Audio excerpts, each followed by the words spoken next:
What's up, YouTube? Welcome to an episode of my hip hop review. The album I'm about to review today is The Pharcyde with Labcabincalifornia, released in 1995 on Delicious Vinyl. Of course, I don't have the album on me, but this was a request by Lindell Williams. Sorry if it took me a while to get into a lot of requests lately. I've just been busy with a lot of reviews and shit, but before the year ends, I'm gonna definitely dive into some requests and shit. So, yeah. And also the reason why I never really touched this album was I really wanted to get the physical version, but I see the album in stores pretty often. Not too often, but pretty often, so depending on the price, I'll get it. But yeah. The Pharcyde, you guys should know who they are. I reviewed their first album, Bizarre Ride to the Pharcyde, about 2013, I think the first or second year, 13 or 14. It consists of members Fat Lip, Imani, Slim Kid, and Booty Brown. Okay, so after the release of Bizarre Ride, shut up!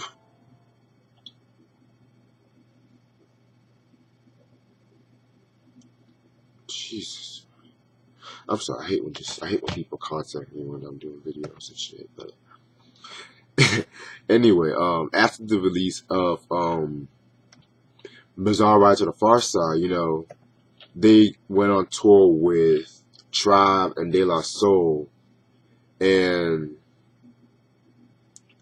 they of course performed at Lollapalooza, so they were getting a pretty good cult following and shit like that and shit.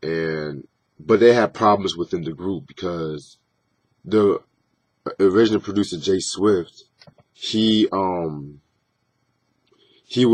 beginning to have erotic behavior and shit like that, and then he started getting addicted. He started becoming addicted to crack and shit, and yeah. So he actually had to leave. He actually had to leave the group, and he was arguing about production credits and which songs he produced and shit like that. So yeah. Also, what was going on? What was going on around this time was I believe, if I'm not mistaken, I think if I'm not mistaken, they were having problems with the label, but I could be wrong about that. So yeah, but anyway, so they were going through a transitional period, and with the second album, they hooked up with this producer by the name of J.D. You guys know him as J.Dilla. So J.D. And this is what I'm going to talk more. I mentioned a lot about this dude's production, but he was one of the main producer with this album, and I'm going to talk about most of the production after this review, so stay tuned on that. Oh, so yeah, so 1995. It took them 3 years after Bizarre Ride to come out, and they've acknowledged that throughout this whole album. But at the same time, they were still dropping songs. I believe they dropped a song off the Street Fighter soundtrack back in '94. Yeah, they also dropped his hits and shit. But yeah, now Labcabincalifornia was released. Singles albums known for are Drop, Runnin', and She Said. Producers include Pharcyde, J.D., Diamond D of DITC fame, and M-Walk. Just give me 1 second.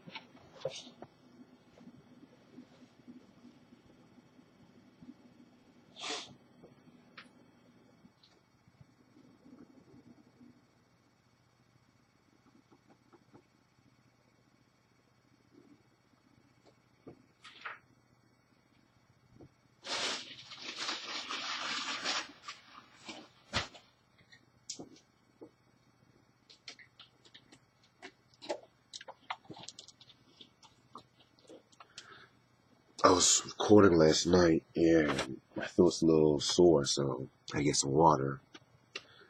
And I gotta make some tea later on, but anyway. So yeah. But yeah, I've been really meaning to review this album for a while. Spoiler alert, I've been talking about the East Coast a lot. I'm gonna start reviewing some West Coast pretty soon. I'm already planning on reviewing AC Alone's All Balls Don't Bounce sometime next month. Stay tuned for some Ice-T reviews January. What else? Who else? Who else? Who else? I might talk about some Del the Funky Homo Sapien. I'm still up in the air when I would do that, but yeah. Okay, so let's see. Guest appearances. Let me see. No, I think it's all in house. So okay, so 17 songs on the original version. Let's get this shit started. Track number 1, Bullshit. That's a pretty dope way to start off the whole album. Like, with this album, that song, you can really tell, the contrast in sound. Like, you know, with Bizarre Ride, had more like a jazzy, psychedelic, funky vibe, where this was like more laid back and shit, you know what I'm saying? What I got from Bullshit is, I actually got 2 things. One is like, one should not like poison themselves with listening to like bullshit on the radio, negative music. And also how the group is like saying that we're still here, we're still the Pharcyde and shit. So, yeah. Dope JD beat. Track number 2, Pharcyde. Like I've mentioned before, I usually don't like when artists name songs after themselves. I always kind of found it kind of like cheesy, like, and it's bad if the song is kind of whack though, you know what I'm saying? But this was actually a pretty straight song. It's more jazzy, braggadocio kind of groove, you know what I'm saying? So Booty Brown produced that one. Shout out to Booty Brown. Track number 3, Groupie Therapy. Diamond D produced that. That's a very dope song. It's what I got from that song is talking about how groupies always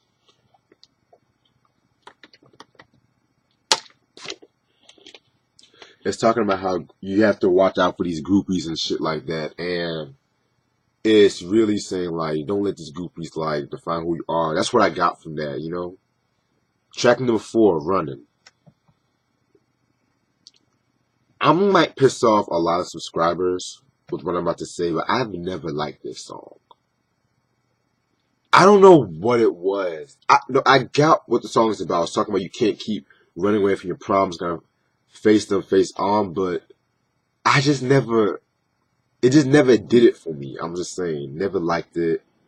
And that fucking chorus, can't keep running away. I never, like, I know a lot of people love this song. A lot of diehard Pharcyde fans love it, and I respect that. But me personally, I'm just like, nah, I never liked Running. So, yeah, I can imagine the hate I'm about to receive from this statement, but fuck it.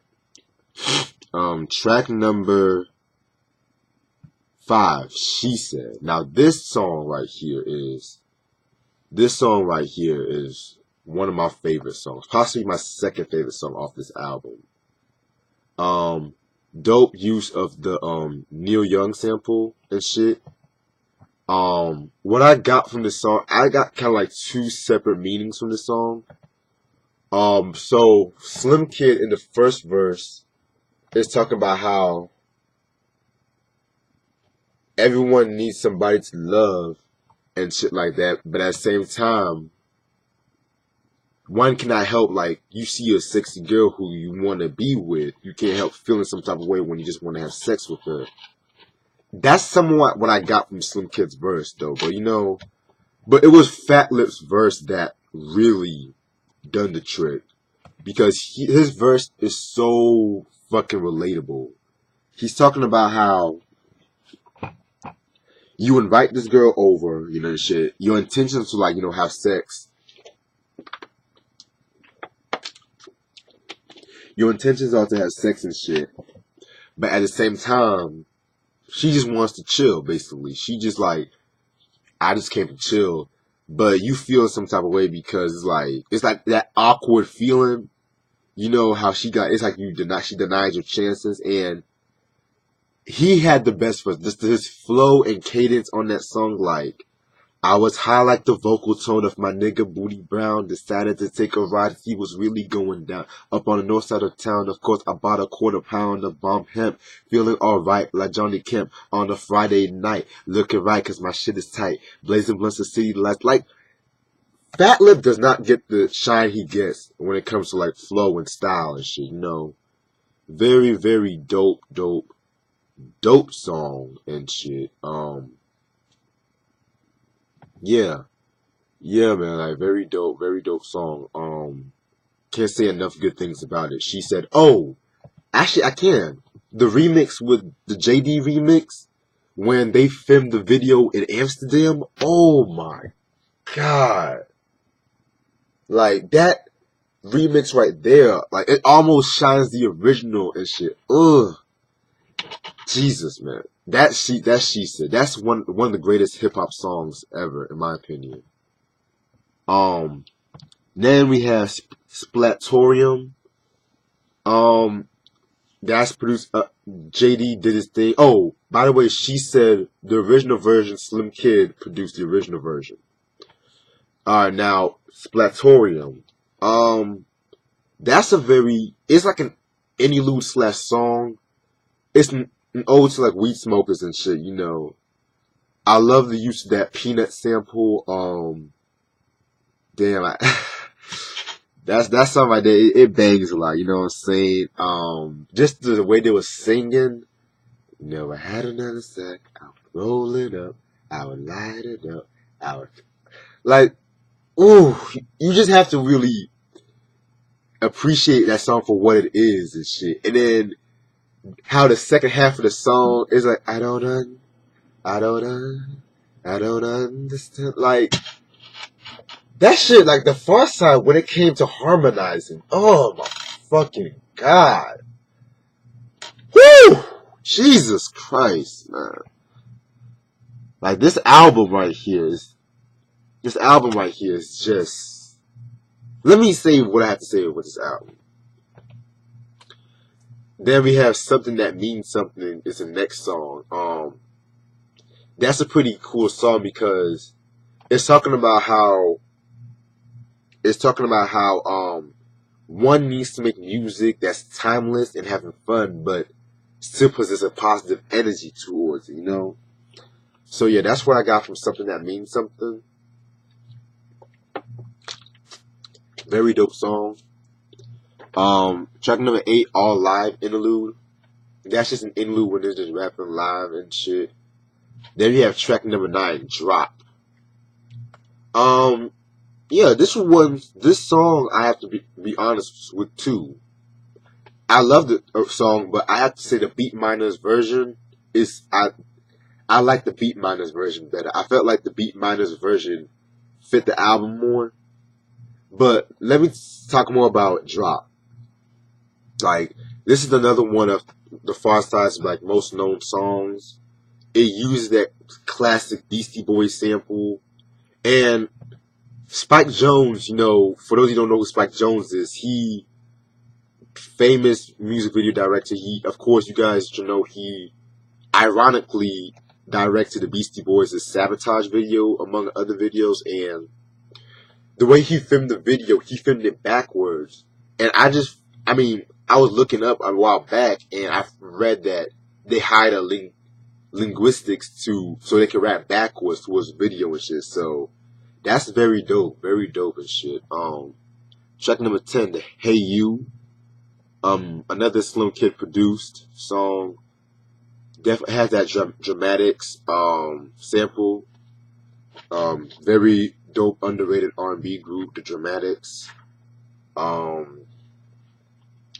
What I got from Hey You was that you have to be yourself to survive. Just be yourself. Don't fall for the hype and shit. That's what I got. Track number 11, Why? Why you gotta be like that? I'm sorry, that's the remix. I'm sorry, but yeah. So with Why, it's talking about how you have that one friend, right? And you're there for your friends and shit. You're always there, but when you need him or her, they act some funny way and shit, and it's so relatable. Again, another song that's so relatable because I've had situations where you think your friends will have your back, but at the same time they trying to be all funny about that shit. But other than that, very dope song. The remix, again, the remix to Why, love the remix, has more of like a smoother flow, because this one, it has like a more mid-tempo vibe with it and shit like that. So yeah, I gotta be honest, I'm actually loving this review so far. It's actually a pretty, I really wanted to do this review last night, but I was so tired. I got back from work late. But then you have track number 12, It's All Good interlude. That was alright. And then you got track number 13, my favorite song off this album, Moment in Time. Like, that song right there hits home right there. It's talking about, how you have your friends that dies and shit like that, but at the same time, instead of like being sad about it, we just want to celebrate their life and shit. And that you will meet them in the afterlife. Slim Kid definitely did a solo on that. Yeah, I feel like he's the MVP off this project, so in my opinion and shit. Definitely a dope song. Like, it's a bit too short compared to the other songs, but it's cool. It's a very cool song. Like, we go round and round, life is just a moment in time. Like, then you track number 14, The Hustle. Very ill song right here. It's giving ode to people who make money and shit. Giving ode to people, who work part-time, 9-to-5 jobs and shit. And it's talking about, that's hustling and shit. If you're making money, you're hustling. That's basically what I got from that. Track number 15, Lil D. Another interlude where it has this kid rapping and shit. It's okay. Not really too keen on that. And track number 16, Devil Music. Now this one was a Fat Lip produced one, which I found kind of pretty interesting and shit. Because mostly it was like Slim Kid producing. So I was like, okay, Fat Lip was producing this shit, but Devil Music is definitely a deep song because it's talking about, we may think we have creative control over our music, but at the same time, it's owned by the music industry, the powers to be. And I felt like that was a pretty bold statement because if you really think about it, that was what was going on with Prince, around the mid-90s when he was going after Warner Brothers, with the whole slave contract and shit. So I felt like that was a pretty, like, a wake-up call when it came to, like, hip-hop, because that topic has been touched upon in hip-hop, but not in full depth like this. So very dope song. And track number 17, The End. That was another cool song. Not really too crazy about that. And yeah, it has a few bonus tracks and shit like that, like Emerald Butterfly and Just Don't Matter. Both pretty good songs, solid songs. Alright, now, my overall verdict of this album. This is a very good album, a very dope album. It's a cult classic, but you guys might really be surprised, but I preferred Bizarre Ride to The Pharcyde over this. Now, you guys might be surprised. I know a lot of people say that they love this album more, but it always comes like with the difference, because 3 years is a long time, in hip-hop, in the hip-hop world and shit. So they fully transformed themselves from like the goofy cats to like more serious introspective ways and shit. You know what I'm saying? And what I got from this one is like, I love almost all the songs and shit. Well, besides Running, but I love almost all the songs and shit. Well, something about Bizarre Ride was just what really took to the heart and shit. But back to Labin, California. I'm not knocking Labin, California one bit. But with Labin, it's like it's a more chill, make you want to think. It's not an album where it has like a lot of bangers and shit. Like, yeah, you do have bangers like Drop and whatnot, but this album, you can really see like the growth that they were really going through at that time, you know? And it kind of makes you think, what if Jay Swift would have really stayed with the group and shit? But now I want to talk about the production. Now, I did say that, like, when it came to MVP, I'll have to say Slim Kid when it came to like producing and certain songs that I felt like were standouts. But let's talk about JD for a second.